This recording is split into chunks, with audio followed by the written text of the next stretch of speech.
Hello friends, welcome back to our channel Mom's Daily. ഇന്ന് ഞാൻ വന്നിരിക്കുന്നത് തണ്ണീർമത്തൻ കൊണ്ട് ഉണ്ടാക്കുന്ന ഒരു അടിപൊളി ഡ്രിങ്ക് ആണ്. ഇത് ഡ്രിങ്ക് മാത്രമല്ല, നമുക്ക് ഇതിനകത്ത് കഴിക്കാനും പറ്റുന്ന തരത്തിലുള്ള ഒരു സ്പെഷ്യൽ ഡ്രിങ്ക് ആണ്. നമ്മൾ തണ്ണീർമത്തൻ കൊണ്ട് ജ്യൂസും ഷേക്കും ഒക്കെ നമ്മൾ കുടിച്ചിട്ടുണ്ട്. എന്നാൽ അതിൽ നിന്നൊക്കെ വ്യത്യസ്തമായിട്ടുള്ള ഒരു സൂപ്പർ ഡ്രിങ്ക് ആണിത്. നമുക്ക് നോക്കാം ഇതെങ്ങനെയാണ് ഉണ്ടാക്കുന്നതെന്ന്.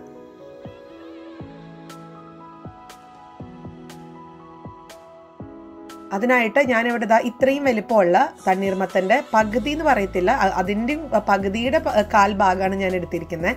അപ്പോൾ ഇത് തന്നെ നമുക്ക് ഏകദേശം 2-3 പേർക്ക് കുടിക്കാവുന്ന തരത്തിലുള്ള അത്രയ്ക്ക് നമുക്ക് ഇതിനകത്തുനിന്ന് കിട്ടും. അപ്പോൾ അതാണ് ഞാൻ എടുക്കാൻ പോകുന്നത് കേട്ടോ. അതിന് മുന്നേ തന്നെ ഞാൻ സബ്ജ സീഡ് അല്ലെങ്കിൽ ചിയ സീഡ്സ്, ബേസിൽ സീഡ്സ് ഇങ്ങനെയൊക്കെ പറഞ്ഞിട്ട് നമുക്ക് മാർക്കറ്റിൽ അവൈലബിൾ ആണ്. അതായത് കറുത്ത കസ്കസ് ആണ് ഇത് മെയിനായിട്ട്. അപ്പോൾ ഇത് നമുക്കൊരു 1 ടേബിൾ സ്പൂണോളം ഞാനൊരു ബൗളിനകത്ത് ഇട്ടിട്ട് അത് നിറയുന്ന രീതിയിലുള്ള വെള്ളം എടുത്തിട്ടുണ്ട്. അപ്പോൾ അതൊരു 10-15 മിനിറ്റോളം സമയം എടുത്തൊന്ന് കുതിർത്ത് വരട്ടെ. അപ്പോൾ അത് ആവുന്ന സമയം കൊണ്ട് ഞാനിവിടെ ഒരു ബൗൾ എടുത്തിട്ടുണ്ട്. അതിനകത്തോട്ട് നമ്മൾ നേരത്തെ എടുത്ത് വെച്ചിരിക്കുന്ന തണ്ണീർമത്തൻ അരിഞ്ഞ് ഇട്ടിട്ടുണ്ട്. അതിൽ നിന്ന് അല്പം വളരെ കുറച്ച് ഒരു 3 ടേബിൾ സ്പൂണോളം ഉള്ള ചെറുതായിട്ട് അരിഞ്ഞിട്ടുള്ള തണ്ണീർമത്തൻ മാറ്റി വെച്ചിട്ടുണ്ട്. ഇപ്പം ഞാനിവിടെ എടുത്തിരിക്കുന്ന തണ്ണീർമത്തിന് കുരു ഒന്നും അധികം ഇല്ലാത്തത് കൊണ്ടാണ് ഞാൻ കുരു കളയാതിരുന്നത്. കുരു ഒക്കെ ഉള്ള തണ്ണീർമത്തനാണെന്നുണ്ടെങ്കിൽ അത് നിങ്ങൾ കളയാൻ മറക്കരുത് കേട്ടോ. അത് കളഞ്ഞിട്ട് വേണം നമ്മളിതൊന്ന് മിക്സിയിൽ അടിക്കാനായിട്ട്. അപ്പോൾ ശരി, ഞാനൊരു മിക്സിയിൽ ഒരു വലിയ ജാർ എടുത്തിട്ടുണ്ട്. അതിനകത്തോട്ട് നമ്മൾ അരിഞ്ഞ് വെച്ചിട്ടുള്ള തണ്ണീർമത്തൻ്റെ സ്ക്വയേഴ്സ് ഇട്ട് കൊടുക്കുന്നുണ്ട്, അല്ലെങ്കിൽ ക്യൂബായിട്ട് ഇട്ടിട്ടുള്ളത്. ഇനി ഇതിനകത്തോട്ട് ഏലക്കയാണ് ഇട്ട് കൊടുത്തിരിക്കുന്നത്. 1 ഏലക്ക ഇട്ട് കൊടുത്തിട്ടുണ്ട്. അതങ്ങനെ തന്നെ അതിൻ്റെ തൊലി കളഞ്ഞിട്ട് കുരു മാത്രമാണ് ഇട്ട് കൊടുത്തിരിക്കുന്നത്. അതുപോലെ ഞാൻ 2 ടേബിൾ സ്പൂൺ പഞ്ചസാര ചേർക്കുന്നുണ്ട്. അതുപോലെ 2 ടേബിൾ സ്പൂണോളമുള്ള ഈ സ്പെഷ്യൽ ചേരുവകയാണിത്. ഇത് നമ്മൾ റോസ് സിറപ്പ് എന്നാണ് പറയുക. അതും കൂടെ ചേർത്ത് കൊടുക്കുന്നുണ്ട്. നമ്മൾ സാധാരണ ഫലൂദയൊക്കെ ഉണ്ടാക്കുമ്പോൾ ഉപയോഗിക്കുന്നതാണ് റോസ് സിറപ്പ്. ഇതിപ്പം എല്ലാ ബേക്കറികളിലൊക്കെ നമുക്ക് കിട്ടുന്നതാണ്, ബേക്കറി സൂപ്പർ മാർക്കറ്റിലൊക്കെ.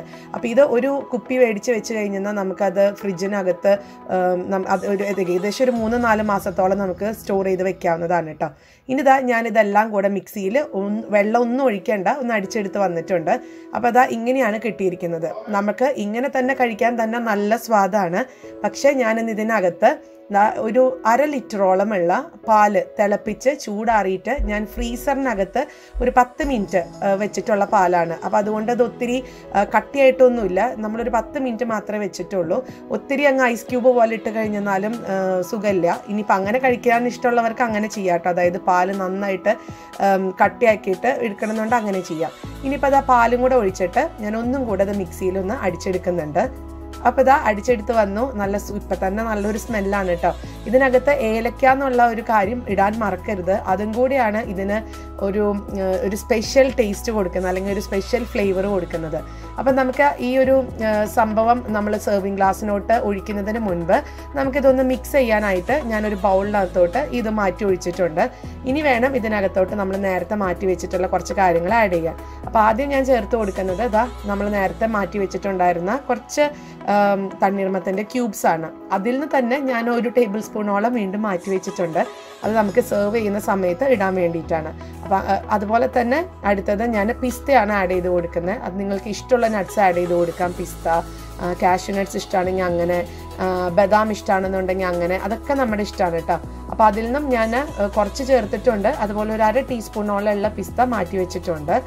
ഇനി അടുത്തത് ഞാൻ ചേർക്കാൻ പോകുന്നത് സബ്ജ സീഡാണ്. അപ്പോൾ ഈ സീഡ് കണ്ടോ, ഇതുപോലെ തന്നെ കുതിർന്ന് നല്ല ജെല്ലി പോലെ വരും. അതാണ് അതിൻ്റെ ഒരു പരുവം. അപ്പോൾ ചില ആൾക്കാർ എന്നോട് പറഞ്ഞിട്ടുണ്ട് 15 മിനിറ്റ് ഇട്ടിട്ടും അത് കുതിർന്ന് വന്നില്ല, വീർത്ത് വന്നില്ല എന്ന്. അപ്പോൾ അത് നമ്മളെടുക്കുന്ന ഓരോ സീഡുകളുടെ തരത്തിന് വ്യത്യാസപ്പെട്ടിരിക്കും. അപ്പോൾ അതുകൊണ്ട് ചിലപ്പോൾ അരമണിക്കൂർ വരെ എടുക്കുന്ന സമയങ്ങൾ എനിക്ക് ഉണ്ടായിട്ടുണ്ട്. അപ്പോൾ അത് വെയിറ്റ് ചെയ്യുക. അതിങ്ങനെ വീർത്ത് ജെല്ലി ആവുന്ന ഒരു പരുവത്തിന് വരെ വെയിറ്റ് ചെയ്യുക കേട്ടോ. അപ്പോൾ ഇനി നമുക്കിതെല്ലാം കൂടെ ഞാനൊന്നൊരു കയ്യിൽ വെച്ചിട്ടൊന്ന് മിക്സ് ചെയ്തെടുക്കുന്നുണ്ട്. ഇനി നമുക്കിതൊരു സെർവിങ് ഗ്ലാസ്സിനകത്തോട്ടോ, അല്ലെങ്കിൽ സെർവിങ് ഗ്ലാസ് തന്നെയാണ്, അതിനകത്തോട്ട് നമ്മൾ മാറ്റി ഒഴിക്കുകയാണ്. അപ്പോൾ ഞാൻ ഒഴിച്ചെടുക്കുന്നുണ്ട്. ഒഴിച്ചതിന് ശേഷം നമ്മളിതിനകത്ത് നമ്മൾ നേരത്തെ മാറ്റി വെച്ചിരിക്കുന്ന കശുവണ്ടി, പിന്നെ പിസ്ത, അതുപോലെ അല്പം തണ്ണീർമത്തൻ്റെ ഒരു സംഭവം, പിന്നെ ചിയ സീഡ്സ്. ഞാനിവിടെ എടുത്തിരിക്കുന്നത് ചിയ സീഡ്സ് ആണ്. പക്ഷെ ബേസിൽ സീഡ്സും ഉണ്ട്, നമുക്ക് സബ്ജ സീഡ്സ് കിട്ടും. അപ്പോൾ ഇതൊക്കെ പല പല പേരുകളിലും നമുക്ക് കിട്ടുന്നുണ്ട്, അവൈലബിൾ ആണ് മാർക്കറ്റിൽ. അപ്പോൾ അത് നിങ്ങൾ നോക്കി മേടിക്കുക. ഞാനിപ്പോൾ ഈ ഒരു ഗ്ലാസ്സിനകത്ത് ഫില്ല് ചെയ്തതിന് ശേഷം നമ്മുടെ തണ്ണീർമത്തനും ബാക്കിയുള്ള കാര്യങ്ങളൊക്കെ ഒന്ന് ഇട്ട് കൊടുത്തിട്ട് വരാം.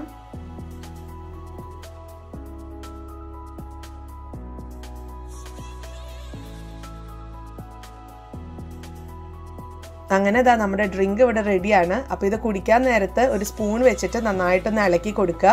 അപ്പോൾ ഈ ഒരു ഡ്രിങ്ക് സെർവ് ചെയ്യുന്ന സമയത്ത് ഒരു സ്പൂണും കൂടി ഇതിനകത്ത് ഇട്ട് കൊടുത്തു കഴിഞ്ഞാൽ കഴിക്കുന്ന ആൾക്ക് കുറച്ചും കൂടെ എളുപ്പമാണ്. കാരണം അതിനകത്തുള്ള ആ ഒരു തണ്ണീർമത്തനൊക്കെ കഴിക്കാനൊക്കെ വേണ്ടിയിട്ട്. അപ്പോൾ ഇത് ഒരു ഗ്ലാസ് ഇത് കുടിച്ചാൽ മതി. നല്ല ഫില്ലിംഗ് ആണ്. പ്രത്യേകിച്ച് ചൂടുകാലത്ത് നല്ലൊരു അടിപൊളി റെസിപ്പിയാണ്. എല്ലാവരും ട്രൈ ചെയ്ത് നോക്കുക. എന്നിട്ട് എങ്ങനെ ഉണ്ടായിരുന്നു എന്നുള്ള അഭിപ്രായം പറയാൻ മറക്കരുത്. അതുപോലെ തന്നെ നമ്മുടെ ഈ ചാനൽ നിങ്ങൾ ആദ്യമായിട്ടാണ് കാണുന്നതെങ്കിൽ സബ്സ്ക്രൈബ് ചെയ്യാനും മറക്കരുത് കേട്ടോ.